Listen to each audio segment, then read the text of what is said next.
What happens when your party is the opposite of murder hobos? Let me describe the situation. Everyone knows that murder hobos have a tendency to derail a game. They don't interact with the NPCs or the world around them, and instead take out everything in sight. But it doesn't matter what they do instead of interacting with the world, as long as they aren't interacting with it. I was DMing a campaign with some friends from college. The cast includes Orin, a gnome paladin, pretty quiet in and out of game, never played before.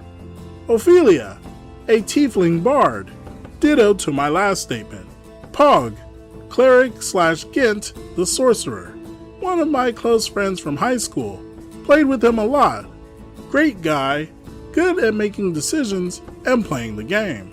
Rocky, a tabaxi bard with a chaotic energy who joined a bit later.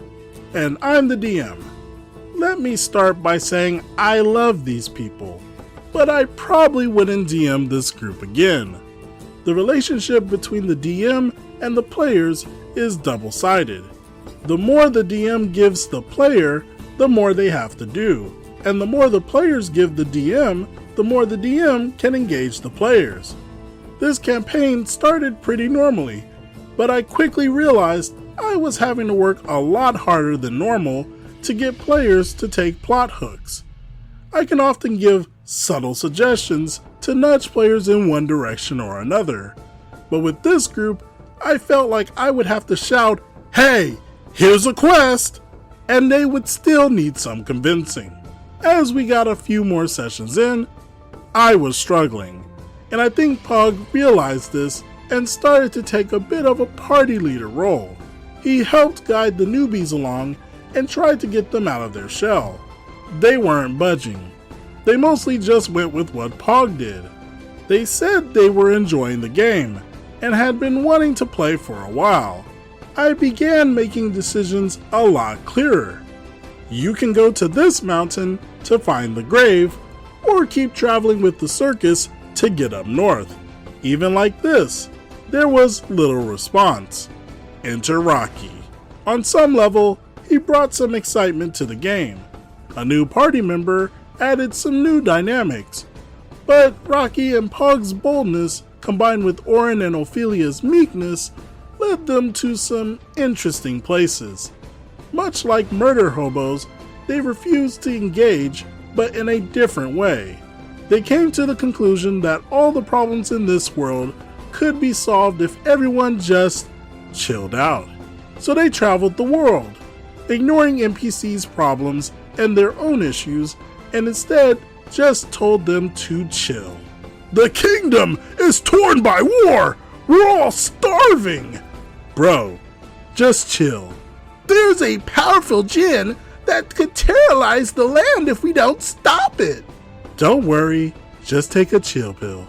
The entire party was like this. Any plot hook I threw at them, they ignored, instead telling them to relax. They made business cards calling themselves the Chill Consultants. Even when their advice didn't work, they kept on it. Except Pog.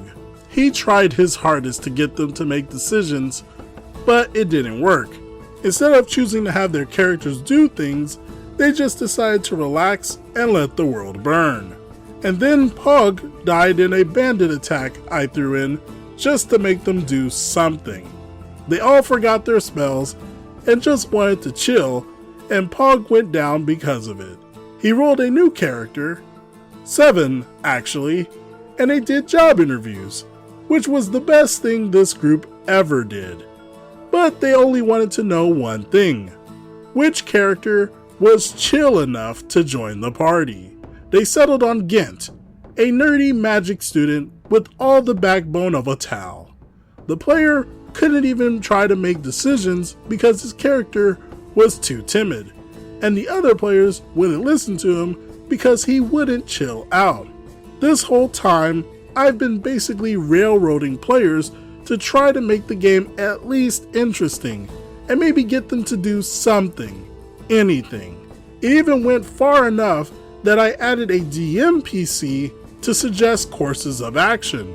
Nothing worked. No amount of plot hooks or interesting characters made them do anything other than chill. They may as well have slain everyone in sight, because the game was dead. Maybe there were other options, but I couldn't think of any. The game stopped when everything moved to being online, and I haven't looked back. It's been nice without stressing over that campaign. Now I finally get the chance to chill. A DM's work is tough as it is already. One does not need a disengaged party on top of that. I feel that stopping the game and asking what the group wanted out of this game would have been helpful. This is another reason why Session Zeros are great, because they provide expectations as to what the game is going to look like. Trying to throw random quests at a party is not going to get them invested. It's all about the story that both sides want to tell together. What do you all think about this situation?